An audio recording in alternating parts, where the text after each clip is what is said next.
Well, everyone, this afternoon, welcome to Bus Planner, to our exclusive webinar series for March of 2025. We are doing this monthly series now for all of our existing and new customers. And this month, we're going to talk to you about navigating challenges for students with special needs. Really a lot of good information in store for you to this afternoon we want to share. I do want to briefly take note and just thank all of the existing Bus Planner family members and customers that are here with us today. Thank you for your continued support in us and our products and services that we do for you. And those of you that are here joining us today, thank you for taking time out of your schedule to learn more about our informative series and how we're able to help you at Bus Planner work with different aspects of the world you're around and the services you do. And we hope that one day you can become part of our family as well. So joining me today is two really great friends of mine. So first is Mr. Scott Denton. He has been in the industry. He's no stranger, 30 years in the business, recently retired, and he's now working with Bus Planner as a solutions consultant. In addition to being a transportation director in several districts around North Carolina, he also was an assistant superintendent of operations. So, Scott, welcome this afternoon to the group. Also Thank you. joining me is Miss Cindy Mendez, who again is no stranger to pupil transportation.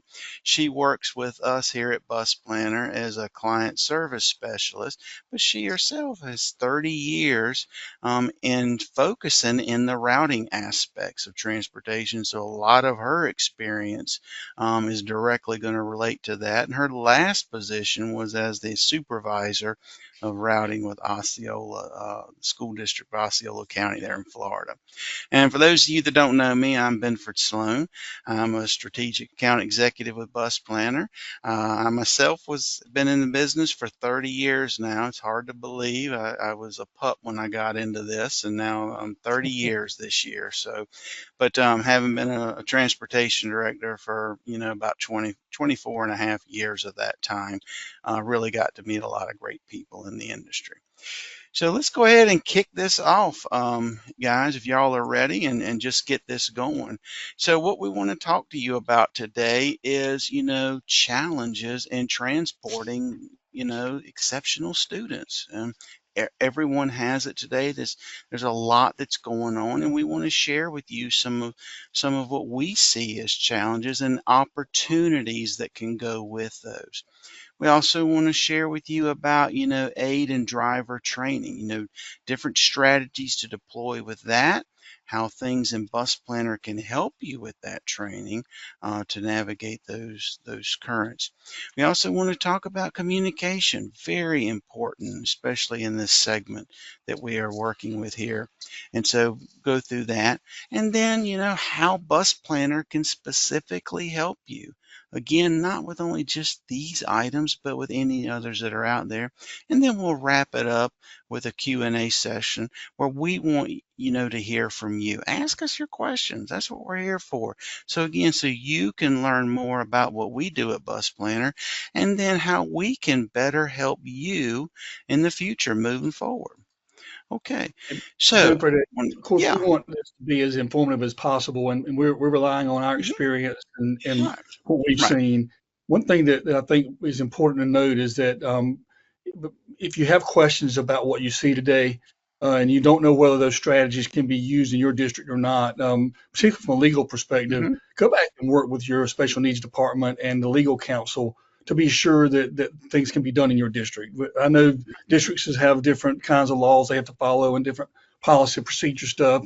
We're going to use best practices is what I guess what we call them, that's what we'll be talking about today. Mhm. But we just want to make sure that people know that make sure, special needs is so broad and it's so we could talk about this for days on end really, and we're going to condense this down into less than an hour. So just be sure that you are in contact with your legal folks and your special needs folks when Right. you're trying to practice some of these strategies. Right. Yeah, that's a good point. Good point, Scott, there for sure, because it is different. So let's kick this off about, some of those challenges that everyone sees in transporting exceptional students. And again, everyone, we know that depending on the locality that you're in, there's different terminology that's used. So, we're trying to keep this, easy. So we're just going to refer to them as exceptional students. And sometimes, for the three of us, we may go back in history and we may call out the terms that we used to use in our locations, but we'll try not to. But anyway, but so, Scott, let me start with you. So, what do you see as some of the unique needs for each child, and how should someone maybe go about trying to address those, the uniqueness there? I think most often when the layperson thinks about a student with exceptional needs, they think of physical disabilities, and Hmm. and they see the bus running down the road. It's got a lift on it. It may be a short bus, and I know over my career we've had parents complain, "I don't want my kid riding the short bus," kind of thing if they were a regular ed student. But I think that's the main thing that people think about, and of course, transporting exceptional needs students is so much more than that. It is obviously I think something that's really come about in the last, really in the last 10 to 15 years is more emotional needs. Those needs that really maybe weren't there at birth, but they developed over time based on the environment that student may have been exposed to over time. And now we have to address those emotional needs, and they may even have an IEP from that, from those emotional needs. So addressing those needs, and then of course the other side of that is on the mental needs, the disabilities that students may have been born with that affect their mental capacity in some way, in addition to physical limitations. So all those things are things that I think have complicated the way we think about transporting students with special needs, and it's become a much bigger deal. Cindy, I know you've had that direct experience, and perhaps you want to share a couple things about what your experience has been. Each child is different, and depending on the student, we you a student can one student can require a safety vest, and the next student can require a safety vest with double clips, or you have Houdinis who get out of safety vest, and what can you do to look at those different situations? I think one of the things you brought up about the emotional disabilities with students is all disabilities are not seen, and so that's something that we have to remember, or I have to remind myself, and sometimes had to remind staff of that as well. And it seems that in today's age, the emotional and mental disabilities are more so than physical disabilities. And so that takes on a different um, aspect when it comes to transporting students like that and making sure that they are safe and the children around them are safe. And You y'all know, one of mentioned the, said something about Houdinis. There are, I think that the manufacturers of those devices have evolved over time, and there are better Yes, products now that are out there that maybe they're not Houdini proof, but they're pretty close. So you might want to correct. think about going back and looking at the vendors you purchased from in the past and see if they've updated their inventory to include more Houdini proof type devices. One of the things I think about, listening to the two of you talk about, how, not only physical but emotional things of students that we need to look through. I think something else that needs to be brought to light here is that students in this category, they're not going to be your typical Monday through Friday, right? Full schedule. Now, some may Mm. be, right? But you're also going to have at the other end of that spectrum, you may have a child who is going to come in for, say, an hour or an hour and a half one day a week. Or maybe they have a rotating schedule, right? They could be, a half a day, 2 days a week. Or, they could be in one, campus setting on, say, Monday for a few hours, and then on Wednesday, they're in a different campus location across town, right?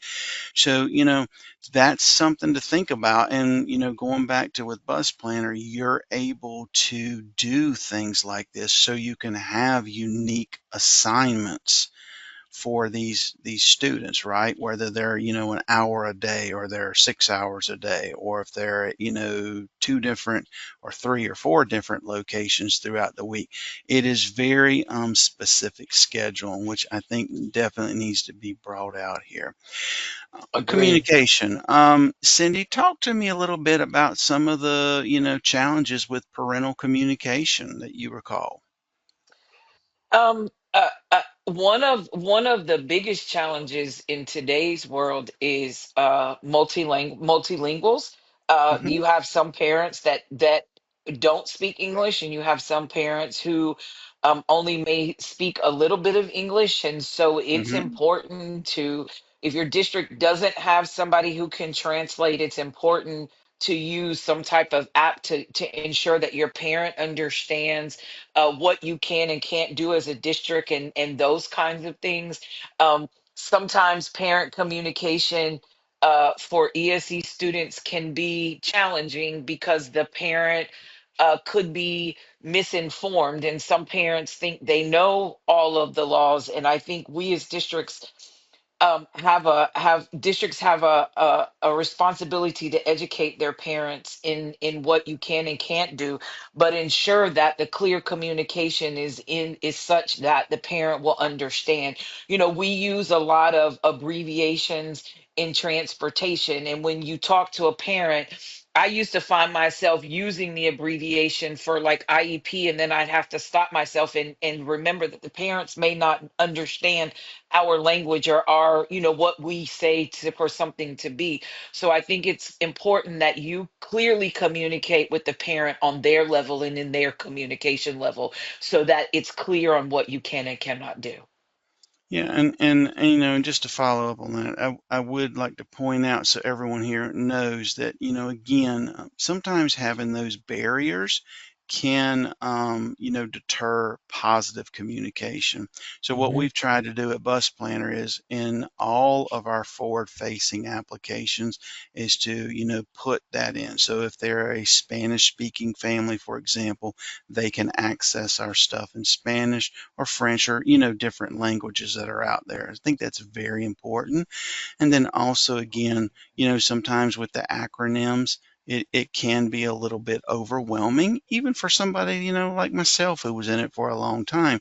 So again, we've tried to, make it broad to where we are transparent. And I think that does go a Hmm. long ways and helping. And that's just another way Bus Planner works with folks. Scott, what do you see as some of the staffing concerns that are out there, with this type of transportation service? I think, Binford, most people already know that a bus driver is not a bus driver is not a bus driver. Um, Hmm. Finding bus drivers, I mean, some bus drivers, even non-exceptional children, can't really work as well with middle school students. So maybe you pair them Hmm. with elementary and high school versus putting them in a middle school. This issue is magnified 10 times over when you're dealing with students with special needs. They have to have a heart for it. They have to have the willingness to be patient with those students, and be willing to learn about those students. And so Hmm. as you're going through selecting, and I know most people already know this, but again, sometimes the obvious stuff that you don't say are things that people can learn the most from. Trying to find the folks that can have the heart for this is the most important part of this, I think. The other thing is they have to be trainable. They've got to be Right. able to learn about the differences in transporting just your regular general ed population and your special needs population. There are tons of different acronyms to describe the disabilities that a student may have. And all those things, as Cindy mentioned earlier, those students are different in their own kind of way. And having that understanding, being willing to learn about those disability types and how to treat those disability types is so much more than what the normal bus driver has to go through and has to figure out. So, and then there's additional training requirements for those drivers for the equipment to have on the bus, or the evacuation procedure, or all the things that have to happen on a special needs bus, emergency response on a bus. All those things, that person has to be prepared for that.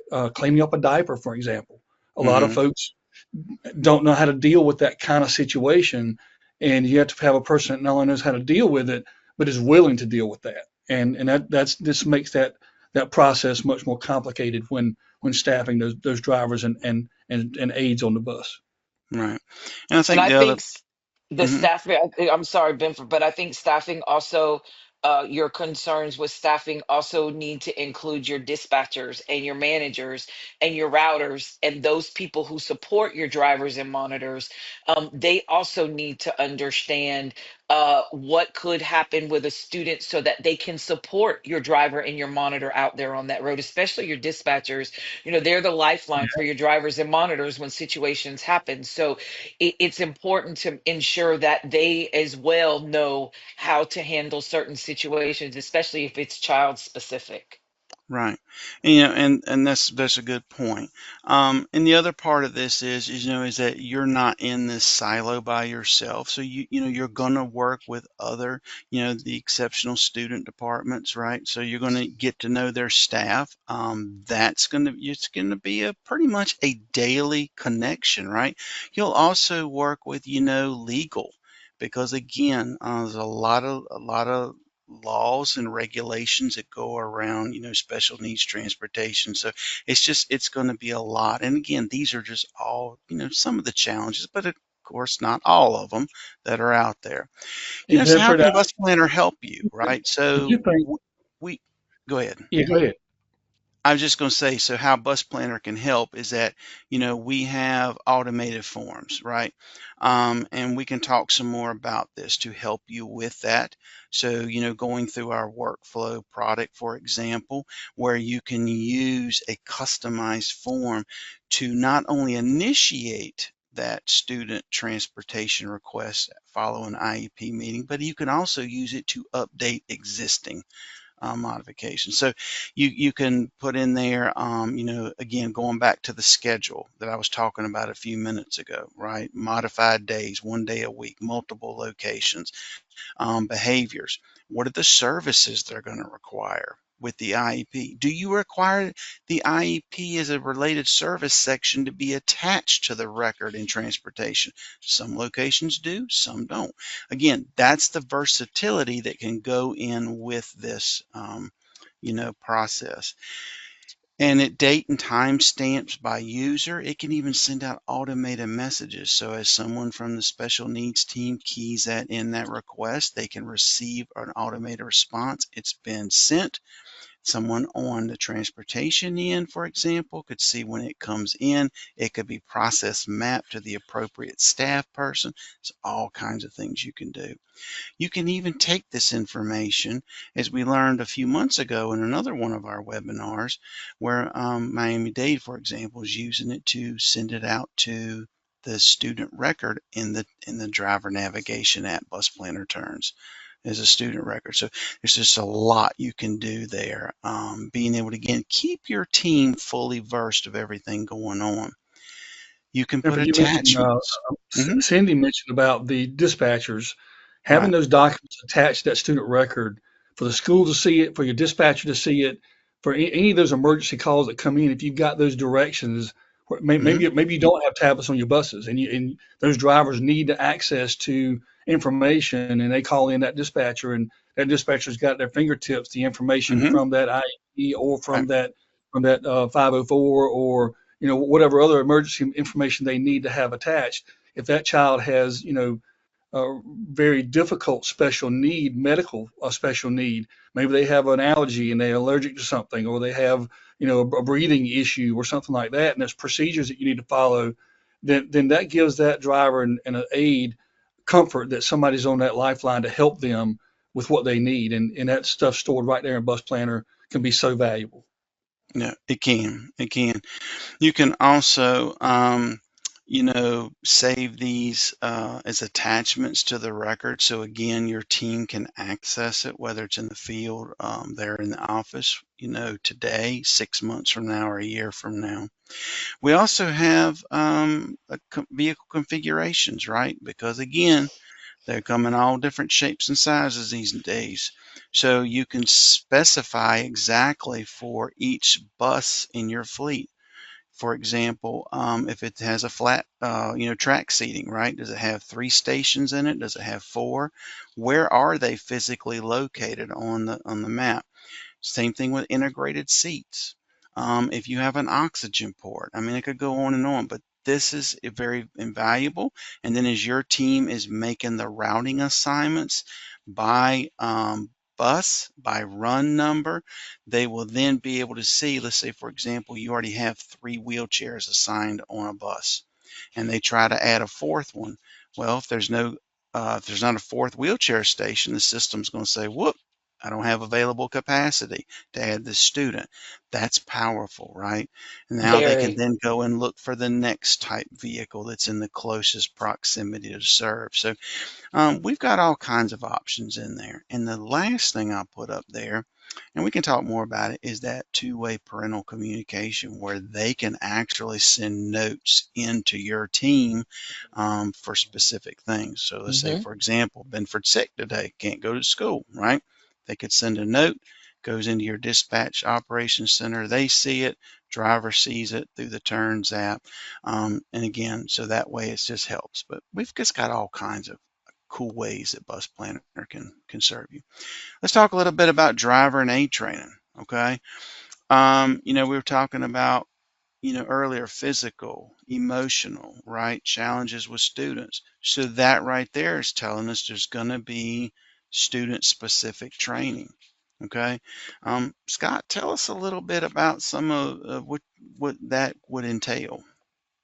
So yeah, I think most people and most transportation departments do some level of training for their special needs folks, probably centered around equipment, right? Maybe Hmm. evacuation and learning about equipment, learning how to tie down a wheelchair. Those things are probably things that most people are doing. The things that I hear and struggle with the most was the behavioral challenges on a bus, and how do you train Hmm. staff to deal with that? And the thing that we tried to do in my last district, we met with our exceptional needs department personnel, the director and her staff, and tried to address. We know that they're providing that training, the de-escalation training, and that kind of thing through their department. How can we work with them to get some of their trainers to either help us develop our own platform for providing that training? Because obviously the bus is a little bit different environment than the Hmm. classroom. But how can we adopt those strategies on a bus? And how can we teach our people some of those same strategies to de-escalate issues before they become a problem? And that's where I think the biggest challenge lies. Now, obviously, staying up to date on the other stuff and equipment changes and new kinds of the track seating versus regular tie downs, those kind of things. Staying up on all that stuff and providing that training annually to all your staff is still important, but that behavioral thing is where I think the biggest challenge lies. Right, right. Cindy, what do you, working with the different pieces of equipment, the value in the training there that comes with that, in your staff. What do you call as that? Um, I think that beyond the equipment, we had situations where one student had to have double clips on a vest, and another student Hmm. had to have lamb wool over the clip, or another student had to have two seat belts, or the buckle, the lock that locks the seat belt so the student can't take it off. Those student specific things, we documented in Bus Planner on the student. We attached the IEP or 504. We attached the student worksheet, so that we had all of that information and the driver had that information as well. Um, I think that we also brought in our behavior analyst for the district, and she did specific training on, like, generally, like children with autism, there are some similarities, but then there are other children that don't have the same similarities. They may have something else. And so she did an overview of basically the different disabilities. But one of the things that we tried to tell our drivers in general was the student is not the disability.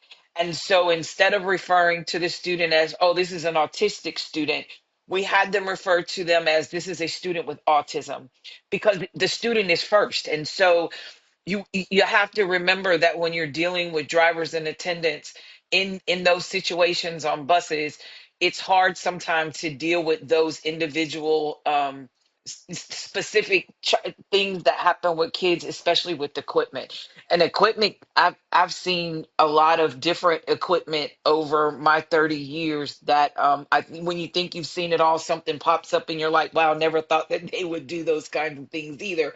Um, but equipment is one of those things that is a must for a lot of the special needs students. And Yeah. Benford, I would jump in and say too, please don't overlook the emergency evacuation process.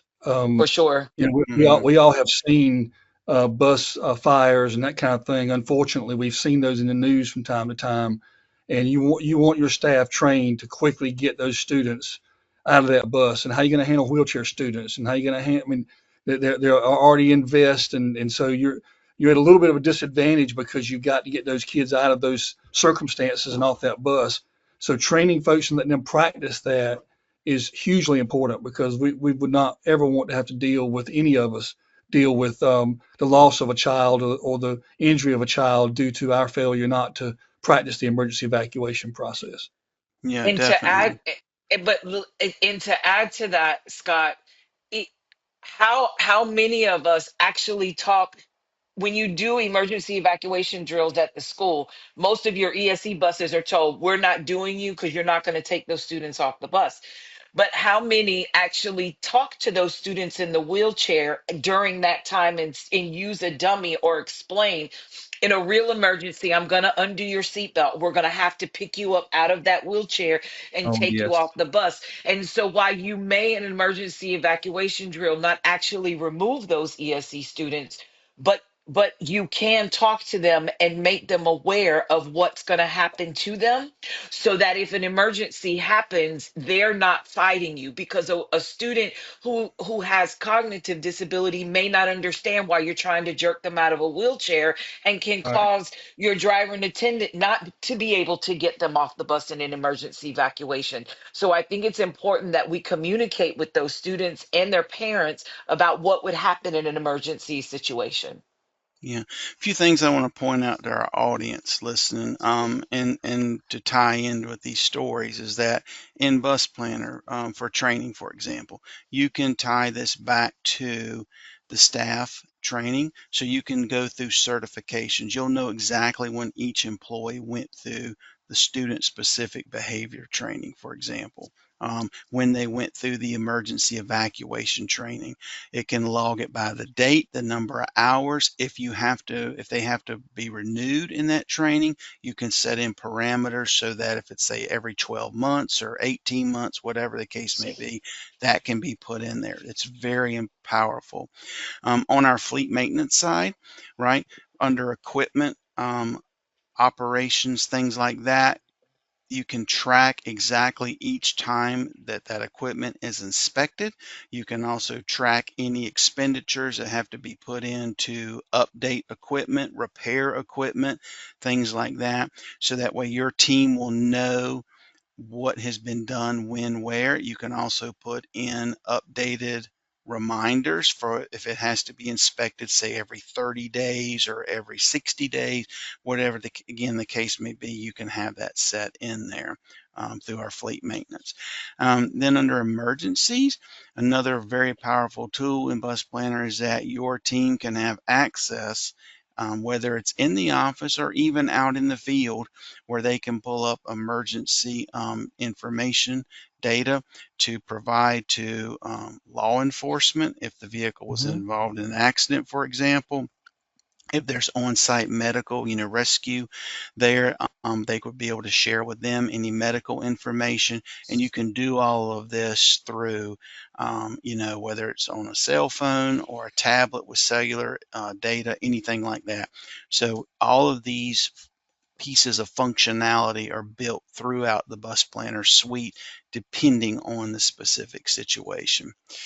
So let's talk about communication here for a minute, as we move on, into the next section. So, IP meetings, right?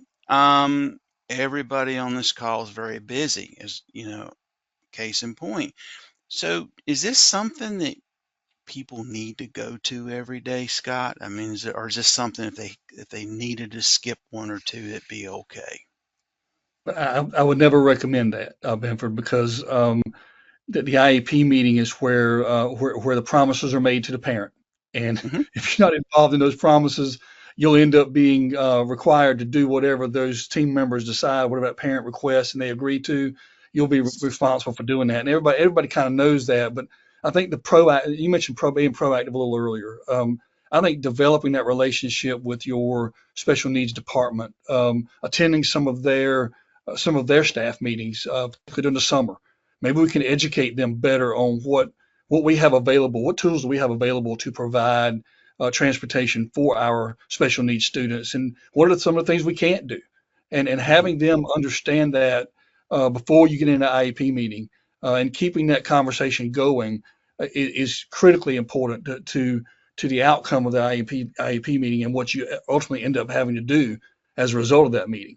Um, I would encourage people to if they're not your best friend, that they need to be on your short list of people that you're willing For to sure. call and help out and that kind of thing. Cindy, what other experiences have you had with with the communications piece?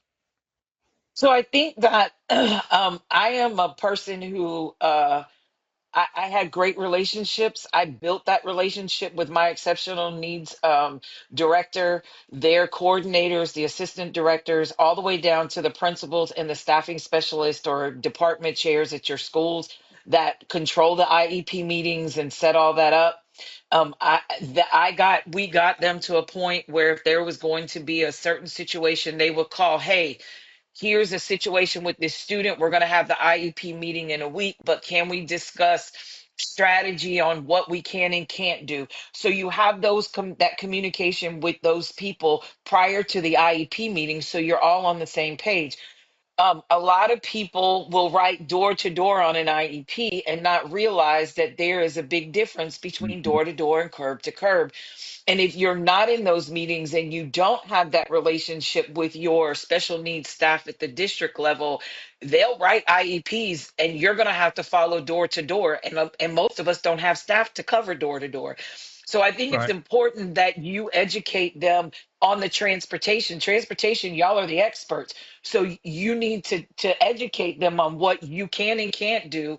And then they can educate you all on what they have to do, and then you work together to be able to solve those solutions for those students.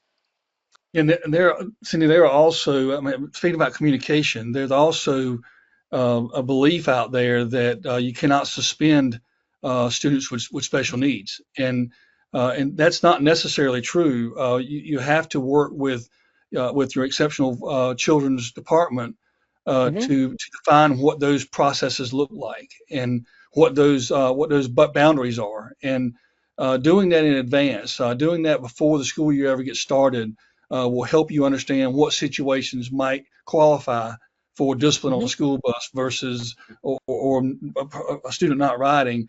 And we always want students to ride. That's our job. We want to get kids to school. That's just what we do. But there are situations where you have to keep staff safe and keep other students safe. And so what do those boundaries look like and how do you define that? How do you process through that? Working with those exceptional children's department personnel can help you with that immensely. For Hmm. sure. Yeah, and I think something else here, these are all invaluable points that you're bringing up. And, and something else that just popped into my mind from a past situation I had to deal with one time is, being able to, if you go to one of these IEP meetings, having the data available, right? Because again, these are relationships, whether it's with you and the special needs team, or you and the parent, you and the school, or a combination of everyone. And so going in there, if you're having, they're requesting that you modify transportation for a specific child. Well, this child you've already been having issues with, right? And it's been documented on, a reoccurring basis, right? And then you're asked, well, how often is it happening? Well, I don't know. I don't know. Then you can't get what you need to modify, okay, that service request. But again, with Bus Planner and having the versatility that it does, you can now track each one of those incidents with a student in the software. Okay, so you'll know that it happened on, February 22nd, 2025 at 3:10 p.m. You'll know that it happened on March 25th, 2025 at 1:35 p.m., for example. Okay, and that's how detailed it is. And you can put in all of that incident reporting. And even though this isn't about accidents, but we even have it built in for vehicle accidents, guys. Okay. So again, you can attach all that data there and you'll have it available when you walk in the door. And Binford, another good part about that is you can have access for all the stakeholders. So Mhm. the information attached to that student record can be seen by the school. It can be seen by your special needs folks. It can be seen by your staff. So if you're having a phone conversation, you need to pull that student record up and everything's attached. Everybody's looking at the same thing and it's automatically attached in Correct. that student record. So that's one of the powerful pieces of our software. Right. And another great powerful piece to it is that, we can custom tailor it for security purposes. So on the other end of that, if you don't want all that information to go out, it can be kept within just the main routing system and only accessible by people with administrative rights.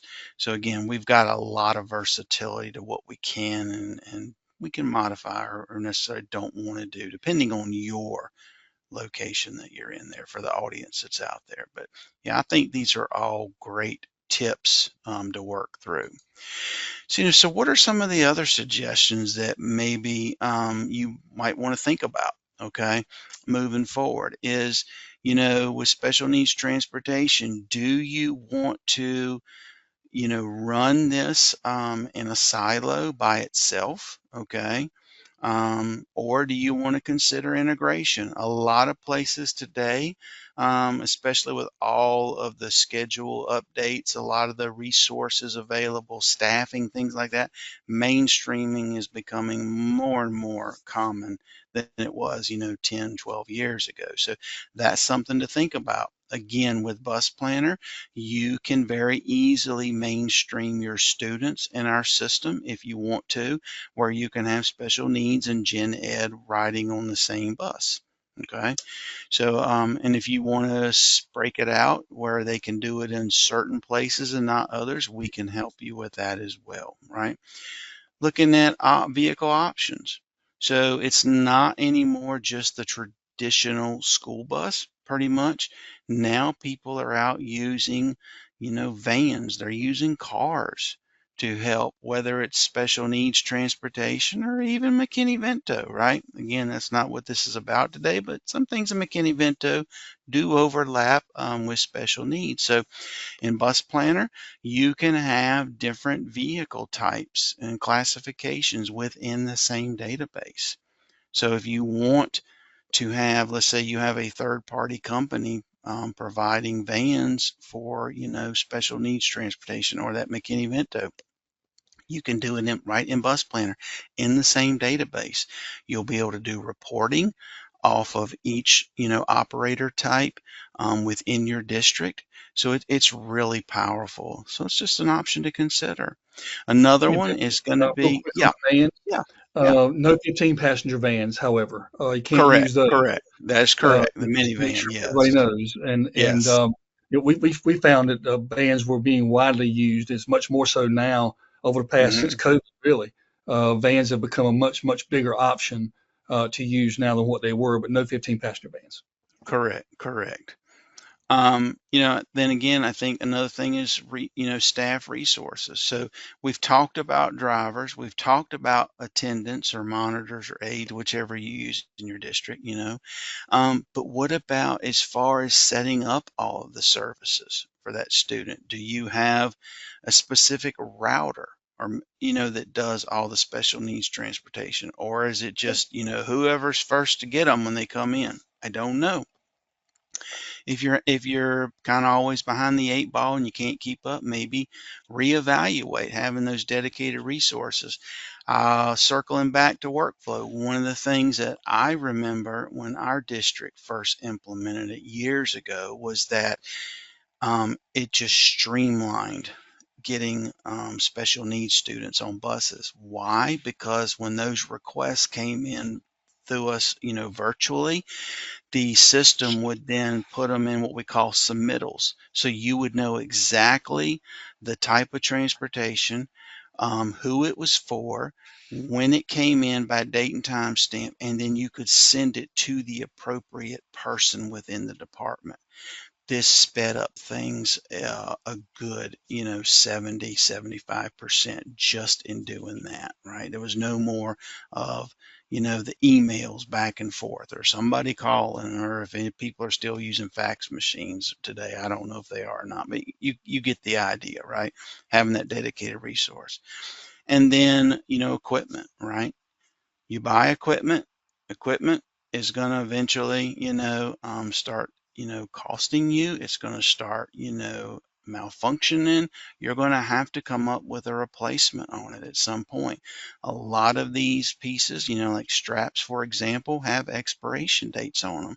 So again, going back to the various bus planner products, fleet maintenance, for example, you'll know exactly when you bought the stuff. You can have that in. You can put in there those expirations, track it. You'll know what you're spending on it, when you're having to repair it. You can come up with a replacement cycle. Whether it's in the fleet product, whether it's in Pro, we have some of that built in there as well for depreciation. You can use our finance product if you want to track it that way in one of those custom contracts. So we've just got a lot of options to be able to help you, because as you already know, everyone, the more that you can reduce your downtime, the more efficient and effective your operation is going to be. So, but yeah, but anyway, I do want to again thank everyone for joining us here today. We have just begun to scratch the surface with this specialized transportation and group. And, we didn't get into it deep, but we just want to share some common things with you.